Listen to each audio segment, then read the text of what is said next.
وہ فیصلہ کرنے میں دیر کر رہے ہیں، انہیں سمجھ آ گئی ہے کہ بہتر یہی ہے کہ میں وقت پہ مسجد آیا کروں، انہیں سمجھ آ گئی ہے بہتر یہ ہے کہ سویرے اٹھ کے نا واٹس ایپ بعد میں دیکھوں، پہلے قرآن پاک کی زیارت کر لیا کروں۔ سمجھ انہیں ہے، سمجھ ہے کہ باتیں زیادہ کرنے سے بہتر ہے درود و سلام زیادہ پڑھا جائے، پتہ انہیں ہے، وہ فیصلہ ہی نہیں کر رہے، ارادہ نہیں بنا رہے، توجہ نہیں کر رہے۔ جب بہت زیادہ بندہ دنیا داری میں الجھ جاتا ہے نا، بہت زیادہ، آسانیاں تو بندے کو جینے نہیں دیتی۔ پہلے انسان کہتا ہے کہ موٹر سائیکل ہو جائے نا تو چلو سفر آسان ہوگا، پھر موٹر سائیکل کہتا ہے ٹائر 2 ہیں، 4 ٹائروں والی ہو نا چلو مہران ہی ہو جائے خیر ہے، لیکن مہران میں بیٹھتے ہی اسے خیال آتا ہے کہ اس کی تو سیٹیں تنگ ہیں، پھر اس سے بڑی گاڑی چاہیے۔ یہ روز دوڑ ہے، بانج فقیروں کسے نہیں ماریا اے ہوئی چور اندر دا، یہ دوڑ ہے، یہ ختم۔ حضرت ابوبکر صدیق رضی اللہ تعالیٰ عنہ امیر تھے، ہمیں تو نا جی ایک سے ایک کھانا، اور آج یہ نہیں کھانا، آج میری مرضی کا کھانا، یہ میری مرضی کا، یہ میرے بچے کی مرضی کا، یہ فلانے کی مرضی کا، وہ خواہشات کا انبار۔ اور نفس بچے کی طرح ہوتا ہے، خواہش پوری کرو تو فوراً ہی دوسری بھی بتا دیتا ہے، دوسری پوری کرو تو تیسری کی بھی خبر دے دیتا ہے۔ ہم نا چونکہ الجھ جاتے ہیں، پھر وہ الجھاؤ ہمیں باہر نہیں نکلنے دیتا۔ اگر تھوڑا تھوڑا کر کے، میرا مطلب یہ ہے کہ زندہ رہنے کے لیے روٹی کھانی ہے نا، مثلا روٹی کا لطف کتنی دیر ہوتا ہے، جتنی دیر منہ میں چباتے ہیں، اس کے بعد ختم۔ تو کپڑا تو پہننا تھا بدن چھپانے کے لیے، اس میں وہ کدھر سے آ گئیں ساری کہانیاں جو آج بن گئیں۔ اور اتنے میں نے عجیب و غریب نظام دیکھا ہے کہ نوجوان ہے، اچھا بھلا سیاںا آدمی، کپڑے اس نے تازے سلوائے ہیں اور 99 لوگوں نے کہا ہے صحیح لگ رہا ہے، تو صرف ایک نے کہا نہیں ٹھیک لگ رہا، وہ پریشان ہو جاتا ہے، کہتا ہے اس کا کچھ کروں۔ کیوں؟ اس لیے کہ یہی سارا مقصود سمجھ لیا ہے، کپڑے پہننا، اسی میں الجھ جانا۔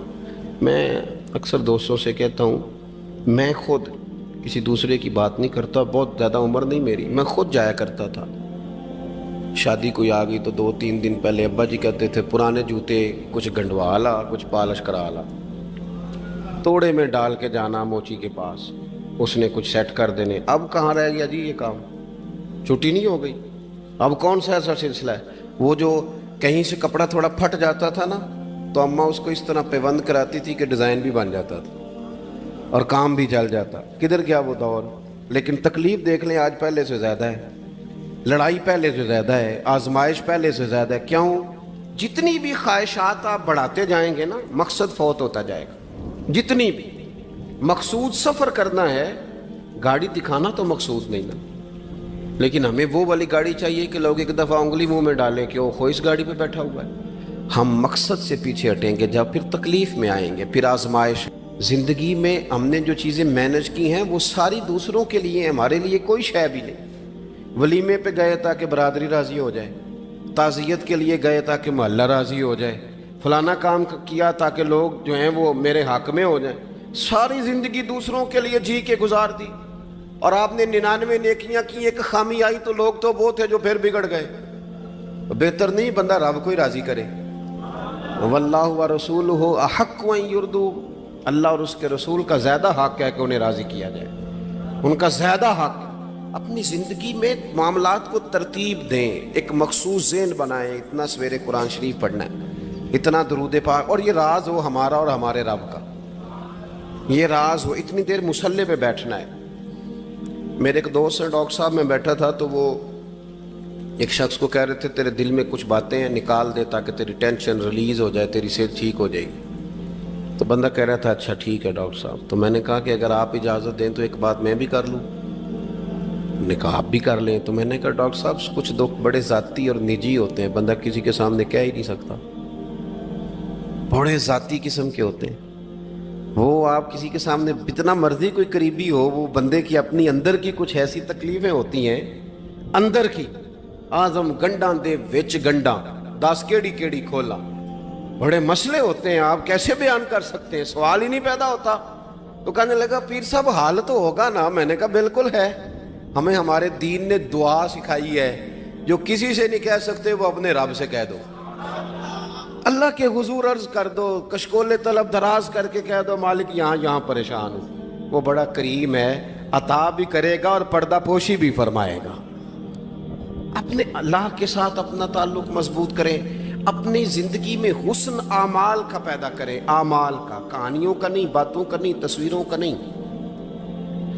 نئی سے نئی پکچر کا نہیں، اعمال کا، اور خوبصورت ترین طریقہ ہو۔ دیکھیں نا، مشکل سے بھی تو نماز پڑھنی ہے نا۔ سویرے ابا بڑے غصے میں تھے تو پھر مجھے اٹھنا ہی پڑا، تو اس طرح بھی تو پڑھنی ہے۔ تو اگر بندہ ذوق سے اٹھے اور ذرا سونا کر کے وضو کرے اور ذرا صحیح کر کے مصلی بچھائے اور سجدہ کرے تو ذرا ذوق سے کرے، مجھے سوز دے، مجھے ساز دے، مجھے نیم شب کا نیاز دے، دم سجدہ خود کو میں توڑ دوں، مجھے ایسا ذوق نماز دے۔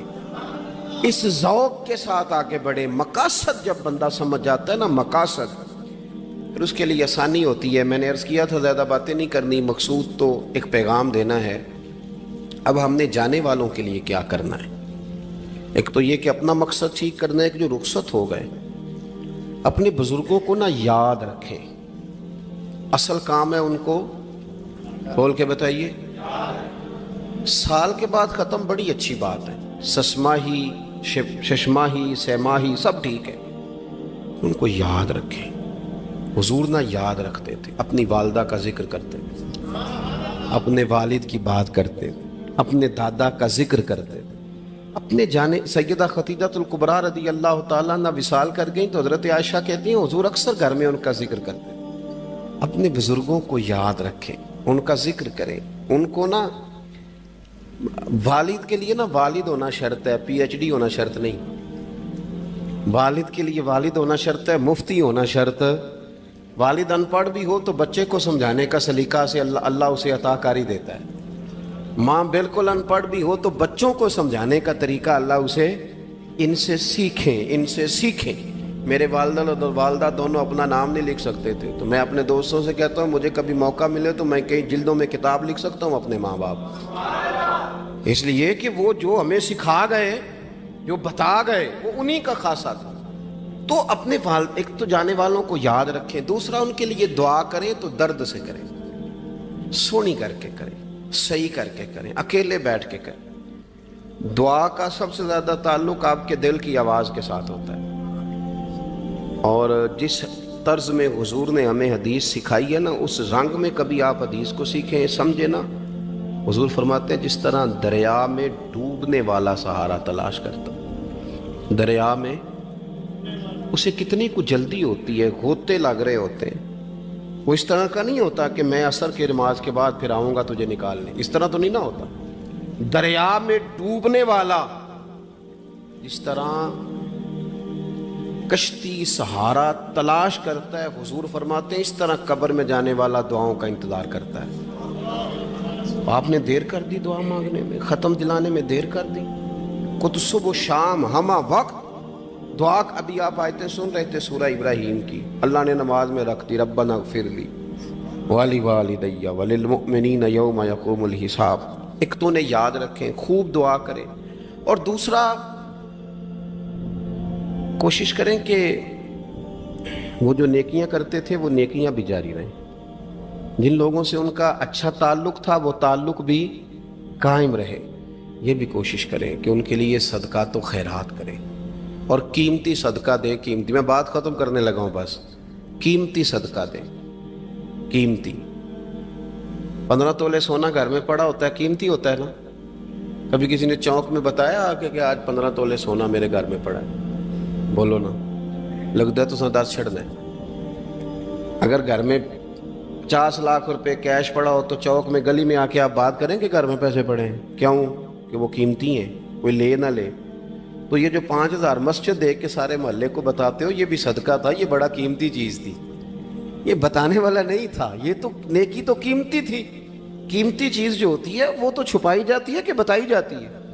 یہ جو بیٹیاں ہیں نا اسلام کی، مائیں بہنیں، یہ قیمتی ہیں، اس لیے اسلام انہیں کہتا ہے تم گلیوں اور چوکوں میں آنے والی نہیں، قیمتی چیزیں گھر کے اندر رہا کرتی ہیں۔ تم قیمتی چیزیں ہو، تمہارا وجود قیمتی ہے، تم کبھی ماں ہو، کبھی بیٹی ہو، کبھی بہن ہو، کبھی بیوی ہو، قیمتی ہو، اس لیے تمہیں اسلام کہتا ہے کہ گھر کے اندر رہو گی تو تمہاری قیمت رہے گی. کچھ چیزیں ایسی ہیں جو چوکوں میں گلیوں میں پھیل جائے تو ان کی قیمت نہیں رہتی. اس لیے تمہیں کہا جاتا ہے کہ گھر میں رہو. یہ جو تمہیں چوکوں میں لاتے ہیں یہ تمہیں بے وقت کرنا چاہتے ہیں, بے قیمت کرنا چاہتے ہیں. انسان تھوڑی دیر کے لیے, اگر تھوڑی دیر کے لیے غور کرے تو بڑے بڑے جانور انسان سے بڑے طاقتور ہیں, لیکن اللہ نے ان کی نکیل انسان کے ہاتھ میں تھما دی. اتنا بڑا جہاز ہے, ٹنوں وزن لے کے چل رہا ہے, انسان کے بس کی بات نہیں کہ وہ کئی لوگ لگ کے بھی اس کو اٹھا سکیں, لیکن اللہ نے اس کے قبضہ و اختیار میں کر دیا ہے. فرمایا هو الذی خلق لکم ما فی الارض جمیعا, زمین میں جو کچھ ہے سارا تیرے لیے بنایا ہے, آسمان میں جو ہے سارا تیرے لیے بنایا ہے. وما خلقت الجن والانس الا لیعبدون, فرمایا کل کائنات میں نے تیرے لیے بنائی ہے اور تجھے میں نے اپنی عبادت کے لیے پیدا فرمایا ہے. تو جنوں اور انسانوں کو اللہ نے اپنی عبادت کے لیے تخلیق فرمایا. مقصد زندگی, مقصد تخلیق, دنیا میں آنے کا مقصد اولین اور مقصد آخرین اللہ کی عبادت, اللہ کی معرفت, اللہ کی طرف توجہ, اللہ کی طرف رجوع. یہی ایک مقصد تھا انسان کے آنے کا. اسی کو قرآن نے بیان کیا تھا. اپنے اپنے مقاصد. درود شریف پڑھنے والے بلند صلاۃ و سلام علیک یا سید یا رسول اللہ. اپنے اپنے مقاصد, اپنے اپنے معاملات کو ہم نے ترتیب دے لیا ہے. صبح سے شام تک کے معاملات سارے کے سارے ہمارے ذاتی, نجی اور ہمارے اپنے بنائے ہوئے مقاصد کے تحت گزر رہے ہیں. حالانکہ رب کریم نے فرمایا کہ انسان میں نے تجھے اپنی عبادت کے لیے بنایا ہے, اپنے لیے تجھے بنایا ہے.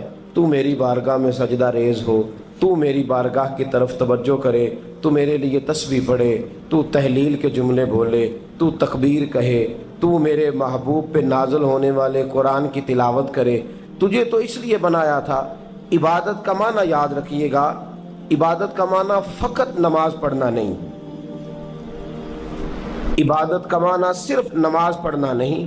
نماز عبادت کا ایک جز ہے, نماز عبادت کا ایک حصہ ہے.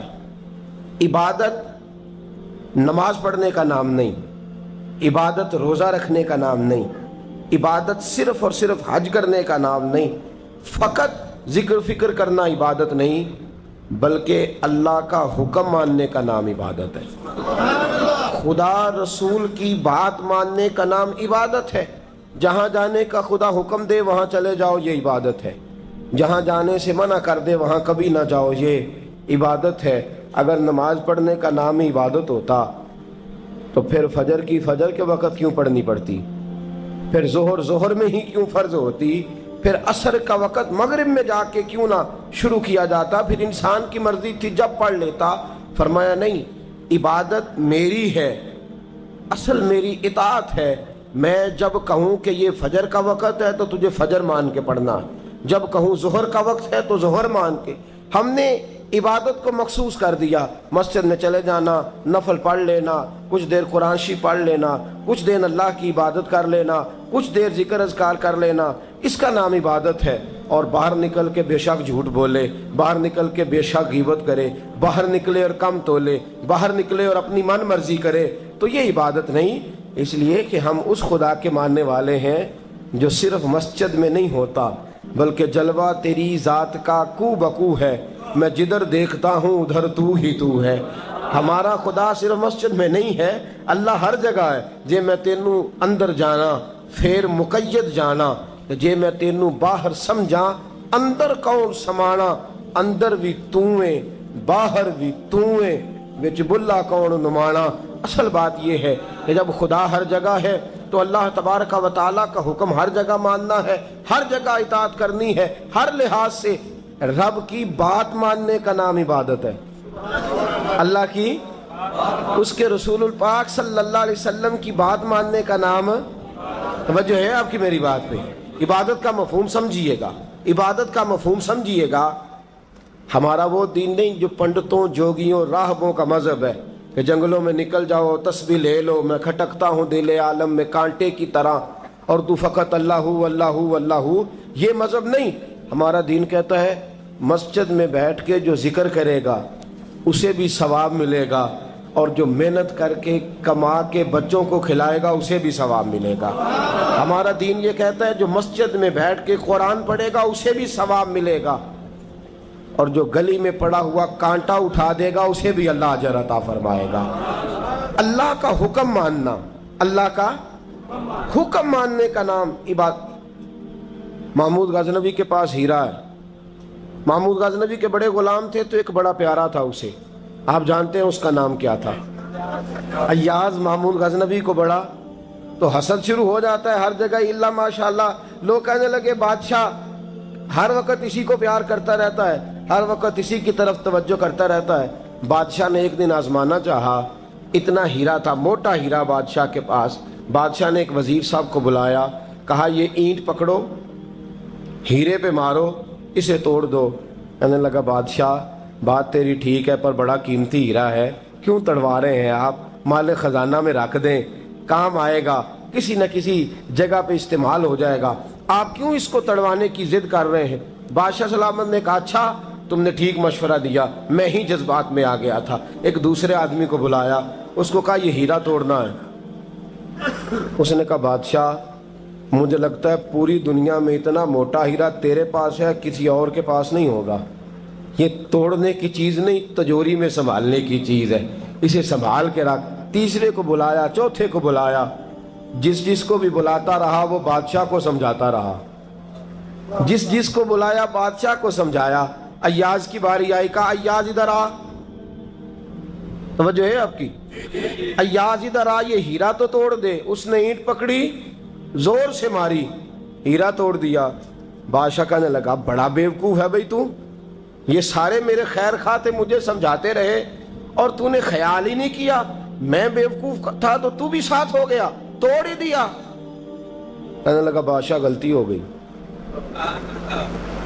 مجھ سے غلطی ہو گئی، مجھے نہیں توڑنا چاہیے۔ اس نے کہا اچھا چل چھوڑ، ایک بات بتا، تیرے سامنے جو سب مجھے مشورے دے رہے تھے تو نے کیوں نہیں دیا؟ میں نے تجھے کہا توڑ دے، کیا لفظ ایاز نے کہے، کمال کر دی۔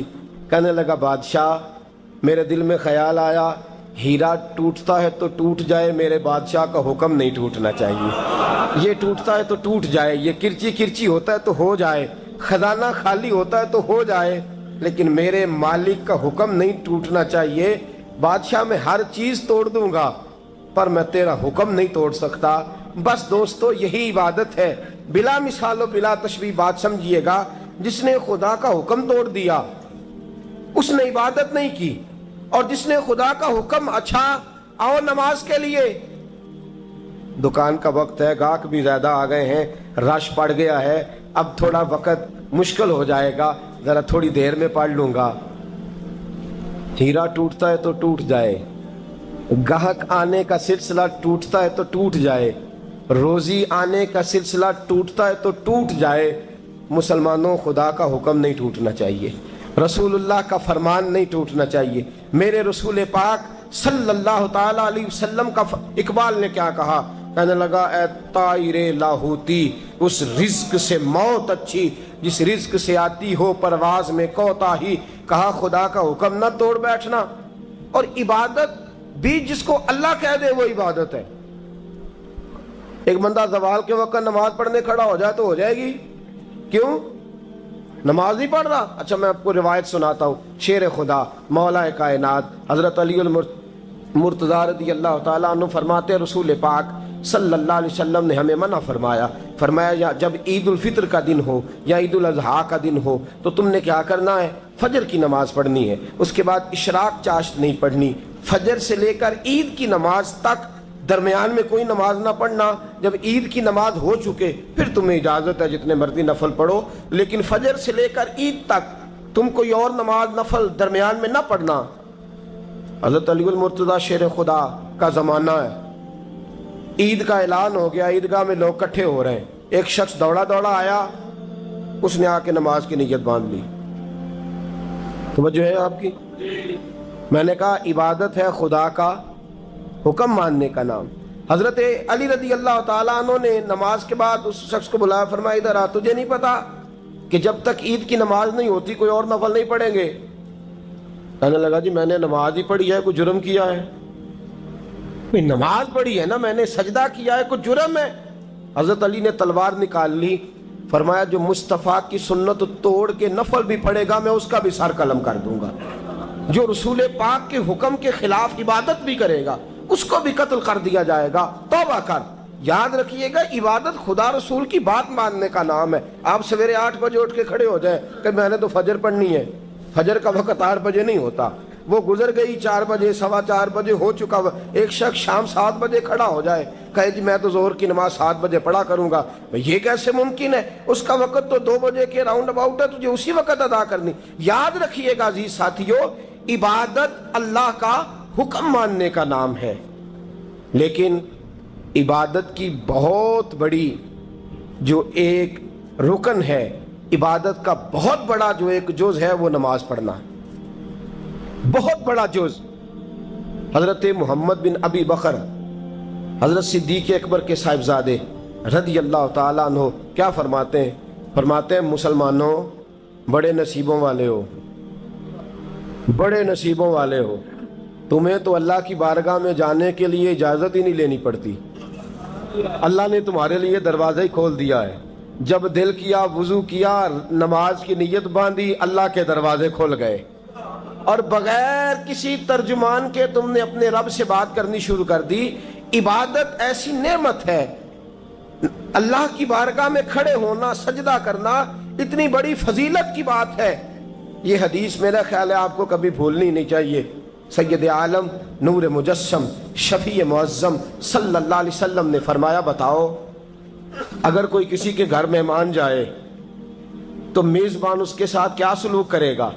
تو صحابہ کہنے لگا یا رسول اللہ جتنا میزبان اچھا ہوگا اتنا ہی اچھا سلوک کرے گا، جتنا وہ اعلیٰ ہوگا اتنا ہی اعلیٰ سلوک کرے گا، جتنا وہ عرفہ ہوگا اتنی ہی اس کی بات بھی بڑی ہوگی۔ نبی پاک صلی اللہ علیہ وسلم نے فرمایا جو مسجد جاتا ہے وہ اللہ کا مہمان ہے، جو مسجد جاتا ہے وہ اللہ کا مہمان ہے۔ فرمایا میزبان کے ذمے ہے کہ مہمان کے اوپر رحمت کرے، کرم کرے۔ فرمایا جب تو مسجد جاتا ہے تو خدا بھی رحمتوں کے دروازے کھول دیتا ہے، اللہ تیرے لیے فضل کے دروازے کھول دیتا ہے۔ نبی پاک صلی اللہ تعالی علیہ وسلم نے فرمایا جب تو اپنے گھر سے مسجد جانے کے لیے ابھی نکلتا ہے، ابھی تو گیا نہیں، ابھی تو نکلا ہے، فرمایا تو نے سیدھا پیر اٹھایا ہے تو تیرا ایک درجہ بلند ہو گیا ہے، تو نے الٹا قدم اٹھایا ہے تو تیرا ایک گناہ معاف ہو گیا ہے، پھر تو نے سیدھا قدم اٹھایا ہے تو تیرا ایک درجہ بلند ہو گیا۔ اپنی اپنی طبیعت ہے نا۔ حضور نے حدیث سنائی، حضرت سیدنا اسید بن حضیر رضی اللہ تعالیٰ عنہ دیہاتی آدمی تھے، مسجد نبوی سے دور گھر تھا، مسجد آنے جانے کے لیے گدھا رکھا ہوا تھا، گدھے پہ بیٹھ کے مسجد آتے تھے، نماز پڑھ کے اسی پہ بیٹھ کے لوٹ جاتے تھے۔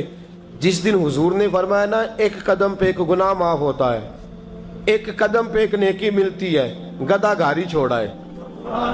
صحابہ کہنے لگے یار دور کا تیرا سفر ہے، تم آرام سے گدھے پہ آ جا۔ کہنے لگے کیوں؟ میں کیوں گدھے پہ آؤں؟ میں تو روز پیدل آؤں گا، تم سب کے تھوڑے تھوڑے گناہ معاف ہوں گے، تھوڑے تھوڑے درجے بلند ہوں گے، میں نے چونکہ دور سے آنا ہے اللہ میرے زیادہ گناہ معاف فرمائے گا، میرے زیادہ درجے بلند فرمائے گا، میرے اوپر زیادہ کرم نوازی فرمائے گا۔ جو مسجد کی طرف چل کے آیا ایک ایک قدم پر اللہ اس کے درجے بلند کرے گا، ایک ایک قدم پہ اللہ اس کے گناہ معاف کرے گا۔ نبی پاک صلی اللہ تعالی وسلم کی اپنی سنت کیا ہے؟ حضرت زید بن ثابت رضی اللہ تعالیٰ عنہ فرماتے ہیں میں ایک دن حضور کے ساتھ مسجد کی طرف نکلا، جب ہم جانے لگے نا تو جو رسول پاک کا انداز تھا نا چلنے کا وہ بڑا پیارا ہوتا تھا، دھیما سا چلتے تھے، نظر مبارک جھکی رہتی تھی۔ سید عالم صلی اللہ علیہ وسلم کی ادائیں ایسی حسین تھیں، تیری سیرت تیری صورت زمانے سے نرالی ہے، تیری ہر ایک ادا پیارے ادائے بے مثالی ہے۔ فرمایا جھکی جھکی نظروں سے حضور چلتے تھے۔ آج میں ساتھ ہوں، پہلے بھی کئی دفعہ ساتھ تھا، مسجد کی طرف جا رہے تھے، کسی جگہ سے واپس لوٹے تھے، کسی کے گھر سے مسجد جا رہے تھے۔ فرمایا ہلکے ہلکے قدم، چھوٹے چھوٹے قدم، آہستہ آہستہ حضور چل رہے ہیں۔ فرماتے ہیں میرے دل میں بار بار خیال آتا بار بار خیال آتا کہ یہ حضور کا چلنے کا وہ انداز نہیں جس انداز میں حضور چلتے ہیں. چلتے پہلے بھی دھیما ہے، چلتے پہلے بھی بڑا پروقار ہے، لیکن آج کچھ زیادہ ہی آہستہ چل رہے ہیں، آج قدموں میں زیادہ ہی ٹھہراؤ آ گیا ہے. فرماتے میں بے چین تھا، میرے دل میں تصور تھا، جرت نہیں کرتا تھا پوچھ لوں اے پائے نظر ہوش میں آ یہ کوہ نبی ہے، آنکھوں سے بھی چلنا یہاں بے ادبی ہے. جرت نہیں ہوتی تھی کہ پوچھ ہی لوں، استفسار ہی کر لوں. فرماتے مسجد کا دروازہ آیا. کمال یہ تھا کہ آگے آگے حضور تھے، پیچھے پیچھے میں تھا. جب مسجد کا دروازہ آیا تو حضور نے رخ پھیرا، فرمایا تو سوچ رہا ہوگا کہ میں آہستہ آہستہ کیوں چل رہا ہوں، تو سوچ رہا ہوگا کہ میں آہستہ. ایک شعر ہے، اللہ کرے آپ کو یاد رہ جائے. میں بریلی شریف حاضر ہوا تو میں نے، ہمارے ایک شیخ تھے حضرت صدر العلماء علامہ تحسین رضا صاحب رحمۃ اللہ علیہ، میں نے ان سے کہا حضرت جی کو تازہ شعر لکھ کے دے مجھے، تازہ. تو کہنے لگے لو تازہ شعر آیا ہے، ابھی لکھا ہے. اعلیٰ حضرت فاضل بریلوی کے بھائی تھے مولانا حسن رضا، ان کے پوتے ہیں مولانا تحسین رضا رحمۃ اللہ تعالیٰ علیہ. 2008 میں آپ کا وصال ہوا. تازہ شعر لکھا. کہنے لگے علم غیب رسول کے منکر اس حقیقت کو بھول جاتے ہیں. اللہ کرے آپ شعر کے حسن کو سمجھیں، اور جو شعری ذوق کے لوگ ہیں وہ سمجھے کہ بات کہاں سے چھیڑی ہے، کہاں تک گئی ہے. علم غیب رسول کے منکر اس حقیقت کو بھول جاتے ہیں. غیب مانا کہ راز ہے، لیکن راز اپنوں سے کب چھپاتے ہیں. علم غیب رسول کے منکر اس حقیقت کو بھول جاتے ہیں. غیب مانا کہ راز ہے، لیکن راز اپنوں سے کب چھپاتے ہیں. حضرت زید بن ثابت رضی اللہ تعالیٰ عنہ فرماتے رخ پھیرا اور حضور نے فرمایا تو سوچ رہا ہوگا کہ سونے آج بڑے دھیمے دھیمے قدم چل رہے ہیں، بڑا آہستہ آہستہ قدم اٹھا رہے ہیں. حضور نے فرمایا جو مسجد کی طرف چل کے جاتا ہے اللہ کی رحمت آگے بڑھ کے اس کا استقبال کرتی ہے. اور فرمایا جتنے قدم زیادہ ہوتے ہیں اتنے درجے بھی زیادہ بلند ہوتے ہیں. میں اس لیے آہستہ آہستہ آیا ہوں کہ اللہ میرے زیادہ درجے بلند فرما دے. اس لیے آیا ہوں کہ زیادہ درجے. مسجد میں اس لیے آہستہ. عبادت کی فضیلت دیکھیں، گھر سے بندہ چلے، ابھی پتہ نہیں مسجد میں وضو کرنا ہے اس نے، ابھی پتہ نہیں 2 رکعتیں پڑھے گا کہ 4 پڑھے گا. فرمایا عبادت کے لیے نکل بھی پڑے تو اللہ اس کے درجے بلند کرنے شروع فرما دیتا ہے. درجے بلند ہونے شروع ہو گئے. بنو سلمہ قبیلہ ہے، محلہ ہے. بنو قریظہ یہودیوں کا محلہ تھا، اس کے بعد بنو سلمہ مسلمانوں کا محلہ تھا، اور تقریباً آج کے حساب سے 1.5-2 کلومیٹر کا فاصلہ تھا مسجد نبوی سے. پیدل چل کے آتے تھے لوگ. کتنے کلومیٹر؟ پیدل چل کے آتے تھے، وہاں سے پیدل آتے تھے نماز پڑھنے. مسجد نبوی کے ساتھ یہودیوں کے مکان تھے، انہوں نے وہ جگہ خالی کر دی. بنو سلمہ قبیلے کے لوگوں نے چاہا کہ ہم جگہ کو خرید لیں. نبی کریم علیہ السلام کو پتہ چلا، حضور نے بلایا، فرمایا مجھے پتہ چلا ہے تم مسجد کے قریب آنے لگے ہو، ویسے ایک بات میرے دل میں ہے، میرا دل کرتا ہے کر دوں. صحابہ مسجد کے قریب رہنا پسند کرتے تھے، اور آج کل جی اے مولوی سون نہیں دیں دے. یقین کریں مسجد کے دائیں بائیں آگے پیچھے جو گھرانے ہوتے ہیں وہ کہتے ہیں جی ہم بڑے پریشان ہیں، یہ تو ہمیں سونے نہیں دیتے. صحابہ قریب رہنا. آپ دیکھیں نا نبی کریم علیہ السلام کا گھر دروازہ مسجد میں کھلتا ہے، حضرت صدیق اکبر کا گھر دروازہ مسجد میں کھلتا ہے، سیدہ فاطمہ جناب علی کا آستانہ دروازہ مسجد میں کھلتا ہے. صحابہ مسجد کے قریب رہنا پسند کرتے تھے. بنو سلمہ قبیلے کے لوگوں نے چاہا ہم بھی قریب آ جائیں. حضور نے بلایا، فرمایا مجھے پتہ چلا ہے تم مسجد کے قریب آنا چاہتے ہو. یا رسول اللہ دور سے چل کے آنا پڑتا ہے، ارادہ ہے قریب آ جائیں. حضور نے فرمایا دور ہی رہو، تم اس طرح کرو دور ہی رہو. کہا یا رسول اللہ کیا مطلب؟ فرمایا فرشتے جب بھی نیکیاں لکھتے ہیں عبادت کی، ابھی تک تمہارا پہلا نمبر ہے، ابھی تک تمہارا پہلا نمبر ہے. یا رسول اللہ کیا مطلب؟ فرمایا اس لیے کہ تم دور سے چل کے آتے ہو تو اللہ تمہیں زیادہ اجر عطا فرماتا ہے. آخر دعوانا ان الحمد للہ رب العالمین. اللهم صل على سيدنا ومولانا محمد اللهم صل على سيدنا ومولانا محمد اللہ کے شیر حیدر کرار پر درود اللہ کے شیر حیدر کرار پر درود اللہ کے شیر حیدر کرار پر درود حضرت حسن حسین کے کردار پر درود اللہم صلی علی سیدنا و مولانا محمد وعلی سیدنا علی و سیدتنا فاطمہ و سیدتنا زینب و سیدنا حسن و سیدنا حسین وعلی آلہ و صحبہ و بارک وسلم زینب کی بارگاہ میں